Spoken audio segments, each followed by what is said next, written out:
Yoga, el crecimiento de la conciencia. El propósito de la vida es llegar a ser consciente. No es solo la finalidad del yoga. La verdadera evolución de la vida misma es llegar a ser cada vez más consciente. Pero el yoga significa todavía algo más.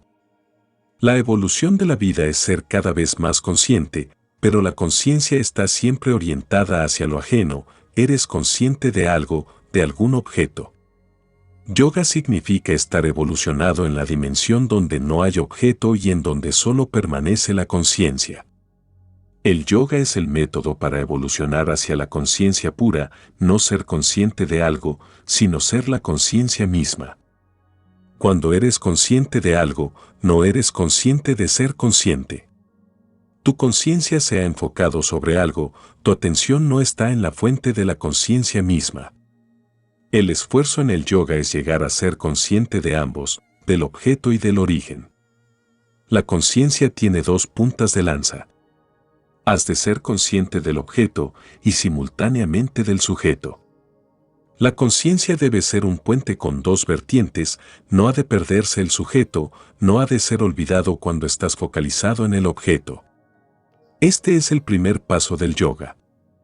El próximo paso es eliminar sujeto y objeto y simplemente ser consciente. El propósito del yoga es ese estado de conciencia pura. Incluso sin el yoga el hombre crece hacia un ser cada vez más consciente, pero el yoga añade algo, aporta algo a esta evolución de la conciencia. Cambia y transforma muchas cosas. La primera transformación es una conciencia de doble dirección, recordarse a uno mismo en el preciso instante en que hay algo más de lo cual somos conscientes. Este es el dilema, o eres consciente de algún objeto, o de lo contrario eres inconsciente. Si no hay objetos exteriores, te duermes, necesitas objetos para ser consciente. Cuando estás totalmente desocupado, estás soñoliento, necesitas algún objeto del que ser consciente. Pero cuando tienes demasiados objetos para ser consciente de ellos, puede que sientas cierto estado de ausencia de sueño. Por ello, una persona que está demasiado obsesionada con pensamientos no puede dormir. Continúan estando allí los objetos, continúan estando allí los pensamientos. No pueden ser inconscientes, los pensamientos continúan exigiendo su atención. Y así es como existimos. Eres más consciente con nuevos objetos.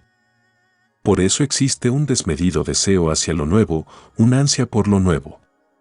Lo viejo llega a ser aburrido. En el momento en que ya has vivido con un objeto, te vuelves inconsciente de él. Lo has aceptado, ahora tu atención no es necesaria. Estás aburrido. Por ejemplo, puedes no ser consciente de tu mujer durante años porque la tienes como algo seguro. Ya no ves su cara, no puedes recordar el color de sus ojos. No has estado realmente atento durante años. Solo serás consciente de nuevo de ella cuando muera. Por eso se aburren maridos y esposas. Cualquier objeto que no esté atrayendo continuamente la atención crea aburrimiento. Del mismo modo, un mantra, una vibración sonido repetida, es causa de sueño profundo. Cuando has sido repetido continuamente un mismo mantra te aburres. No hay nada misterioso en ello. Repetir constantemente una misma palabra aburre, ya no puedes vivir más con ella. Empezarás a sentir sueño, caerás en una especie de letargo, te volverás inconsciente. La esencia del método de la hipnosis, de hecho, depende del aburrimiento. Si tu mente se puede aburrir con algo, entonces te duermes, el sueño puede ser inducido. Nuestra conciencia depende de nuevos objetos. Por ello existe una gran avidez por lo nuevo, por nuevas sensaciones, por un nuevo vestido, una nueva casa, por cualquier cosa que sea una novedad, aunque no suponga una mejora. Con algo diferente sientes un repentino resurgimiento de la conciencia. Puesto que la vida es una evolución de la conciencia, todo cambio es bueno por lo que respecta a la vida. Si una sociedad anhela nuevas sensaciones, la vida progresa, pero si en cambio permanece con lo viejo, sin pedir lo nuevo, muere, la conciencia no puede evolucionar.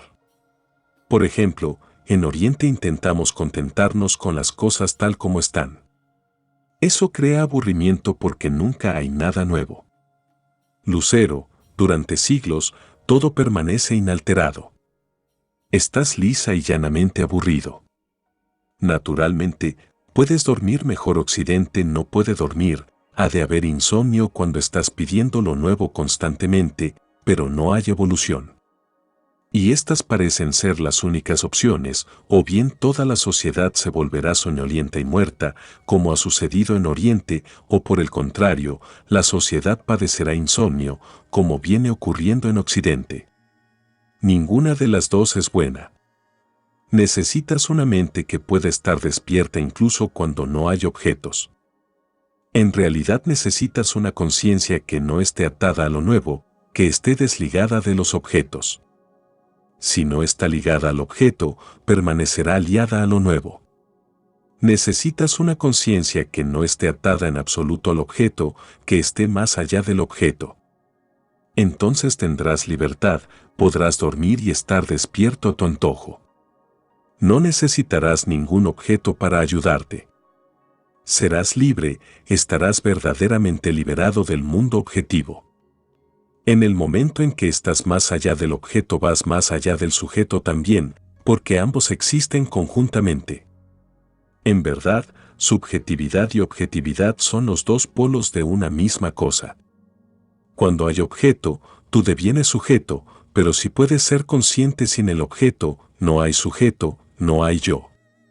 Esto debe ser entendido en profundidad.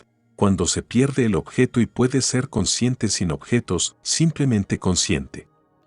Entonces también se pierde el sujeto. No puede permanecer allí. Es imposible. Ambos desaparecen y hay simplemente conciencia, conciencia sin límites. Ahora ya no existen límites. Ni el objeto ni el sujeto son los límites. Buda solía decir que cuando estás meditando no existe un yo, porque la propia conciencia del propio yo te aísla de todo el resto. Si estás todavía allí, los objetos aún permanecen allí. Yo soy, pero el yo no puede existir en total soledad.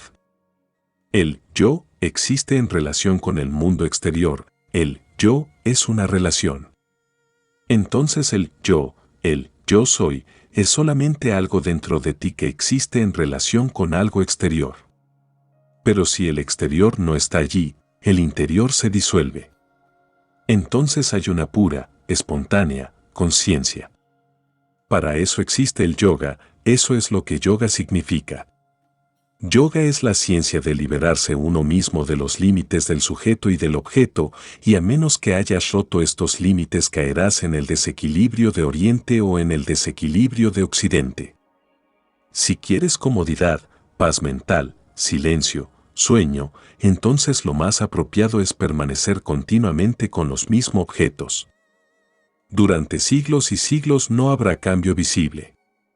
Estarás cómodo, podrás dormir mejor, pero eso no es nada espiritual, te pierdes mucho. La urgencia misma por crecer desaparece, la necesidad misma de aventuras desaparece, la urgencia misma de inquirir y encontrar desaparece. Realmente, empiezas a vegetar, te conviertes en algo estancado. Si cambias esto, te volverás dinámico, pero también intranquilo, te volverás dinámico, pero tenso, dinámico, pero loco. Empezarás a encontrar lo nuevo, a interesarte por lo nuevo, pero estarás en un torbellino. Empiezas a experimentar lo nuevo, pero estás perdido. Si pierdes tu objetividad serás demasiado subjetivo y soñador, pero si llegas a estar demasiado obsesionado con los objetos, pierdes la subjetividad. Ambas son situaciones desequilibradas. Oriente ha elegido una, Occidente la otra. Y ahora Oriente se vuelve hacia Occidente y Occidente hacia Oriente. En Oriente, la atracción por la tecnología occidental, la ciencia occidental.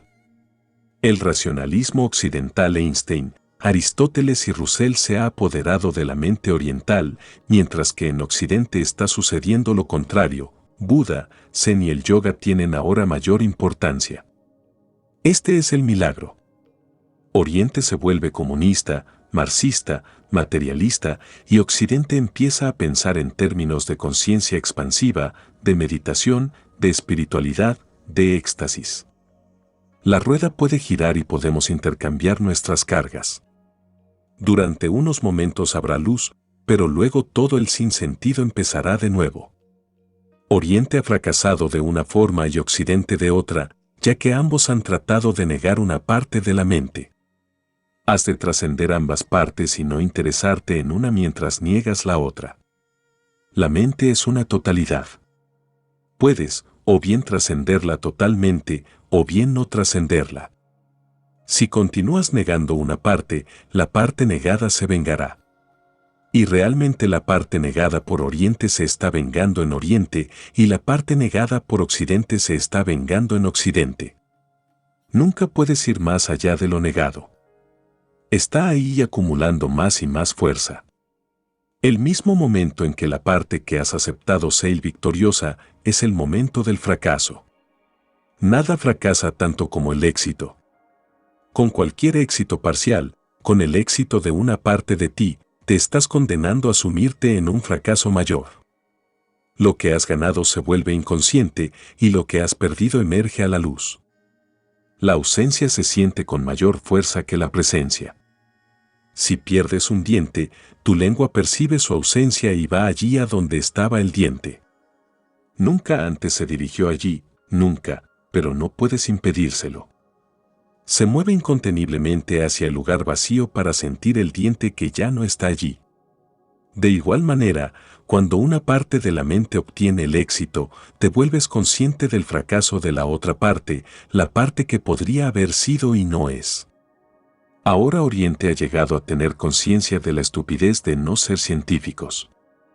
Esta es la razón por la que somos pobres, es la razón por la que no somos nadie.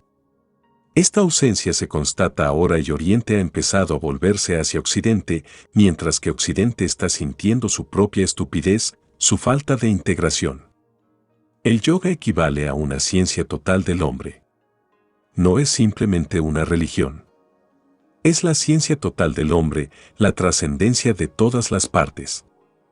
Y cuando trasciendes las partes, te vuelves el todo. La totalidad no es únicamente la acumulación de las partes, no es algo mecánico donde todas las partes se alinean y forman un todo. No, es algo más que mecánico, es algo artístico. Puedes dividir un poema en palabras, pero entonces las palabras aisladas no significan nada. Más cuando está integrado, el todo resulta más que simples palabras. Tiene su propia identidad. Contiene vacíos, así como palabras. Un poema es poesía solo cuando dice algo que no ha sido verdaderamente expresado, cuando algo de él trasciende todas sus partes. Si lo divides y analizas, extraes solamente partes y la flor trascendental que era se habrá perdido. De igual forma, la conciencia es una totalidad. Negando simplemente una parte pierdes algo que era realmente importante.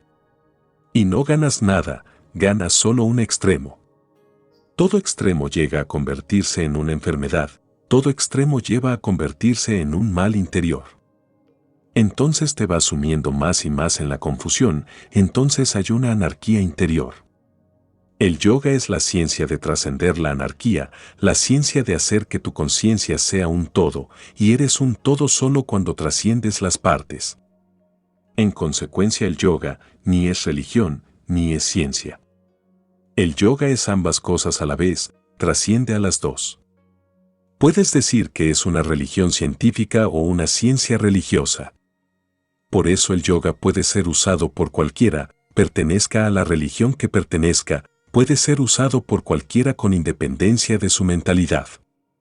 En la India, todas las religiones que se han desarrollado tienen entre ellas muy diferentes, algunas incluso antagónicas filosofías, conceptos, percepciones, tienen poco en común. Entre el hinduismo y el jainismo no hay apenas ninguna afinidad, entre el hinduismo y el budismo no hay nada en común. Solamente hay un denominador común que ninguna de las religiones puede negar: el yoga. Buda dice, no hay cuerpo, no hay alma, pero no puede decir, no hay yoga. Mahavira dice, no hay cuerpo, hay alma, pero no puede decir, no hay yoga. El hinduismo dice, hay cuerpo, hay alma, y hay yoga. El yoga permanece como constante. Incluso el cristianismo no puede negarlo, ni el islamismo tampoco. De hecho, ni siquiera alguien que sea totalmente ateo tiene por qué negar el yoga, dado que el yoga no impone como condición previa el creer en Dios. El yoga no tiene preconcepciones, es absolutamente experimental. Cuando se menciona el concepto de Dios, y en los más antiguos libros de yoga no se mencionaba en absoluto, se le menciona significándolo solo como un método. Dicho concepto puede ser usado como una hipótesis y sirve de ayuda, puede ser empleado, pero no es una condición absoluta. Por eso Buda puede ser un yogui sin Dios, sin los Vedas, sin ninguna creencia. Sin tener ninguna fe, sin ninguna mal llamada fe, él puede ser un yogui. El yoga puede ser un terreno común tanto para aquellos que creen en Dios como para los ateos. Puede ser un puente entre ciencia y religión. Es simultáneamente racional e irracional. Su metodología es totalmente racional, pero a través de la metodología puedes adentrarte profundamente en las entrañas de lo irracional. La totalidad del proceso es tan racional, cada paso es tan racional, tan científico, tan lógico, que solamente tienes que dar un paso y todo lo demás sucederá por sí mismo. Jung menciona que en el siglo XIX ningún occidental interesado en psicología podía concebir nada más allá de la mente consciente, porque mente significa conciencia. Así pues, ¿cómo puede existir una mente inconsciente? Es absurdo, no es científico. Posteriormente, cuando la ciencia poseía más conocimientos acerca del inconsciente, se desarrolló en el siglo XX una teoría sobre la mente inconsciente. Después, cuando profundizaron más, tuvieron que aceptar la idea de un inconsciente colectivo, no solo individual. Parecía absurdo, mente significaba algo individual, consecuentemente, ¿cómo podía haber una mente colectiva? Pero lo cierto es que habían aceptado incluso el concepto de la mente colectiva.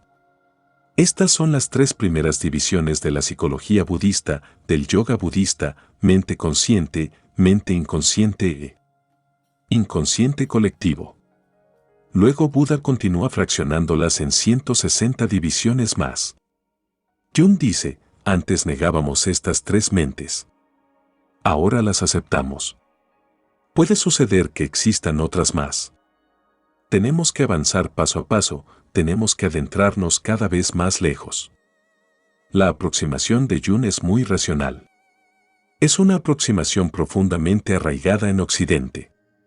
Con el yoga tenemos que proceder racionalmente, pero solo con la finalidad de saltar al plano irracional. El objetivo es con toda certeza irracional. Lo que puedes entender, lo racional, no puede ser la fuente porque es infinito. La fuente debe ser mayor que tú. La fuente de la que has venido, de la que todo ha surgido, de la que proviene la totalidad del universo, y en donde todo desaparece de nuevo, tiene que ser más que esto. Lo que se manifiesta ha de ser menos que su origen. Una mente racional puede sentir y entender lo manifiesto, pero lo inmanifestado sigue estando detrás. El yoga no insiste en que uno deba ser racional. Dice, es racional concebir lo irracional. Es racional, también, conocer los límites de lo racional. Una auténtica y verdaderamente conocerá siempre las limitaciones de la razón, sabrá siempre que la razón acaba en alguna parte. Quien quiera que sea auténticamente racional tiene que llegar a un punto límite donde se siente lo irracional. Si procedes con la razón hacia lo esencial, sentirás el límite. Einstein lo sintió, Wittgenstein lo sintió. El Tractatus de Wittgenstein es uno de los libros más racionales que jamás haya sido escrito, su autor es una de las mentes más racionales.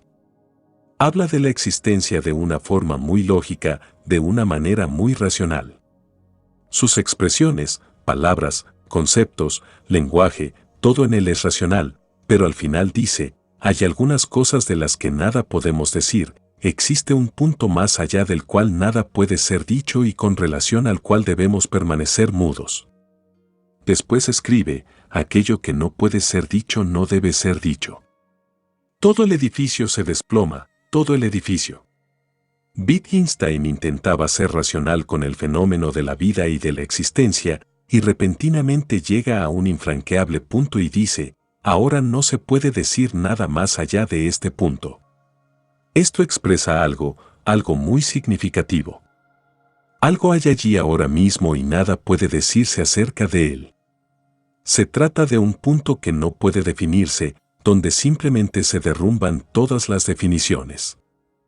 Siempre que ha habido una mente lógica y racional llega a este punto infranqueable.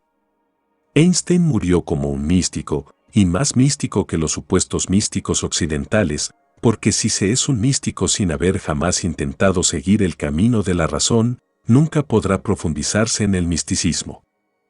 No se habrán conocido realmente los límites.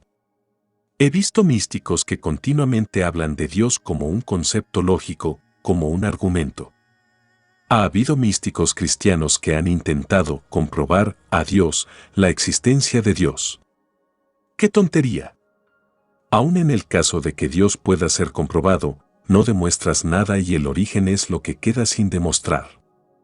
Quien haya tenido alguna experiencia de lo divino no intentará comprobarlo, porque el mismo deseo de comprobarlo demuestra que uno no ha estado nunca en contacto con la fuente original de la vida, la cual no es comprobable. No se pueden obtener pruebas. La totalidad no puede ser demostrada a través de una parte. Por ejemplo, mi mano no puede probar mi existencia. Mi mano no puede significar más que yo, no puede abarcarme. Es una estupidez intentarlo. Pero si la mano puede abarcarse a sí misma por completo, es más que suficiente.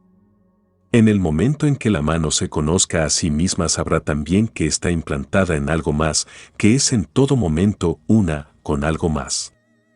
Está allí porque ese algo más también está allí. Si muero, mi mano también morirá. Existía únicamente porque yo existía. La totalidad permanece sin ser comprobada, solo son conocidas las partes. No podemos demostrar la totalidad, pero sí que podemos sentirla. La mano no puede demostrar mi totalidad, pero la mano puede sentirme. Puede entrar profundamente en sí misma y cuando alcanza las profundidades, es yo. Los mal llamados místicos a quienes la razón molesta, no son verdaderos místicos. A un verdadero místico nunca le incomoda la razón. Juega con ella. Y puede jugar con la razón porque sabe que la razón no puede destruir el misterio de la vida. Los falsos místicos y la gente religiosa a quienes asusta la razón, la lógica, la argumentación, tienen miedo de sí mismos. Cualquier argumento dirigido contra ellos puede crearles dudas interiores, puede ayudar a que emerjan sus dudas internas. Se temen a sí mismos. Tertuliano, místico cristiano, dice, creo en Dios porque no puedo probarlo, creo en Dios porque es algo imposible de creer, así sentirá un místico verdadero, es imposible, por eso creo. Si es posible no hay ninguna necesidad de creer. Será solamente un concepto ordinario. Esto es lo que siempre los verdaderos místicos han entendido por fe, por creencia. No es algo intelectual, no es un concepto. Es el salto hacia lo imposible. Pero solamente puede saltar a lo misterioso desde el límite de la razón, nunca antes. ¿Cómo podría sino hacerlo? Puedes saltar solo cuando has tirado de los extremos lógicos de la razón hasta casi romperla. Has llegado a un punto donde la razón no puede ir más allá y el más allá sigue allí. Sabes que la razón no puede dar un solo paso más y pese a ello el más allá te aguarda. Incluso si decides permanecer sujeto a la razón, se creará un límite. Eres consciente de que la existencia sigue más allá del límite de la razón, de modo que incluso aunque no vayas más allá de este límite, te conviertes en un místico, aunque no des el salto, eres un místico, porque algo has experimentado, has tropezado con algo que no era en absoluto racional. Conociste todo lo que la razón es capaz de conocer. De repente te encuentras con algo que la razón no puede conocer. Si das el salto tienes que dejar atrás la razón, no puedes dar el salto con la misma razón. Esto que te impulsa a saltar es la fe. La fe no se opone a la razón, está más allá de ella. No es antirracional, es irracional. El yoga es el método que te lleva al límite extremo de la razón, y no es solo eso, sino también un método para dar el salto. ¿Cómo dar el salto? Einstein, por ejemplo, habría florecido como un Buda si hubiera sabido algo de los métodos de meditación.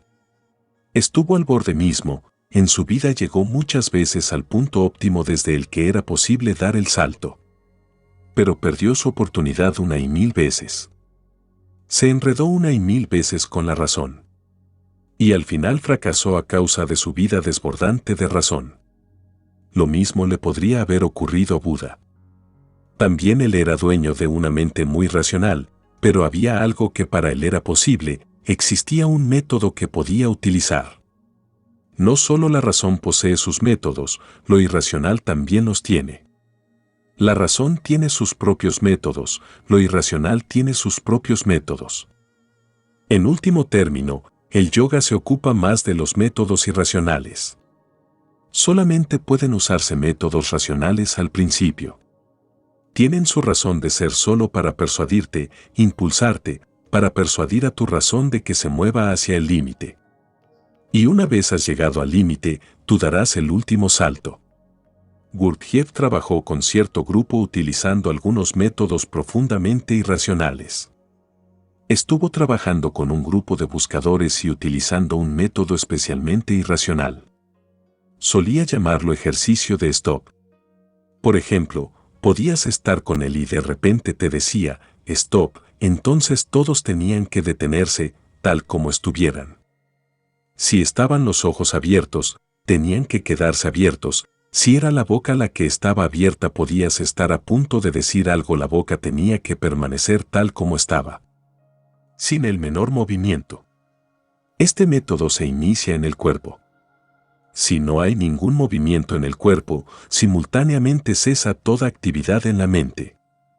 Cuerpo y mente van íntimamente asociados, no puedes mover tu cuerpo sin que antes el movimiento interior de la mente haya cesado.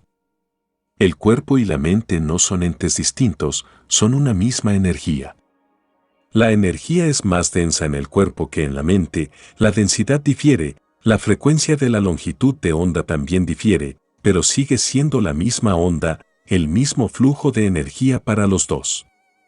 Los buscadores estuvieron practicando este ejercicio de stop constantemente durante un mes. Un día Gurdjieff se hallaba en su tienda y vio a 3 de los buscadores del grupo paseando por un viejo canal seco.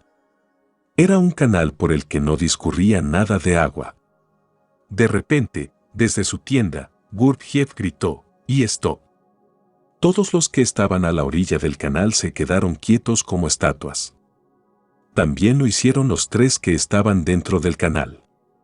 Estaba seco, así que no había ningún peligro. Entonces, de repente, surgió una oleada de agua. Alguien había abierto el suministro de agua y ésta se precipitaba cauce abajo por el canal. Cuando el agua hubo llegado a la altura de la nuca de los 3, uno de ellos saltó fuera del canal pensando, Gurdjieff no sabe lo que está pasando.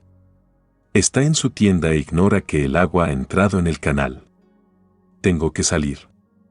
Es absolutamente irracional quedarse aquí. Y saltó fuera. Los otros 2 permanecieron en el canal mientras el agua seguía subiendo. Finalmente, al llegarles el agua a la altura de la nariz, el segundo hombre pensó, este es el límite. No he venido aquí a morir. He venido aquí a conocer la vida eterna, no a perder la mía, y saltó fuera del canal. El tercero se quedó.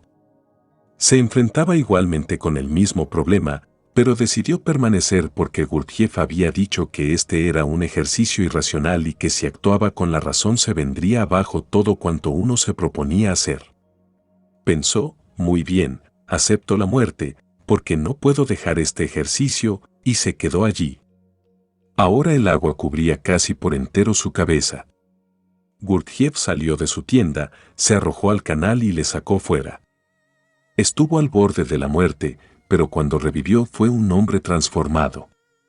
No era ya el mismo que momentos antes realizaba el ejercicio, estaba completamente transformado.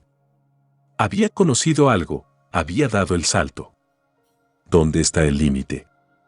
Si continúas con la razón puedes perdértelo sin llegar a conocerlo jamás.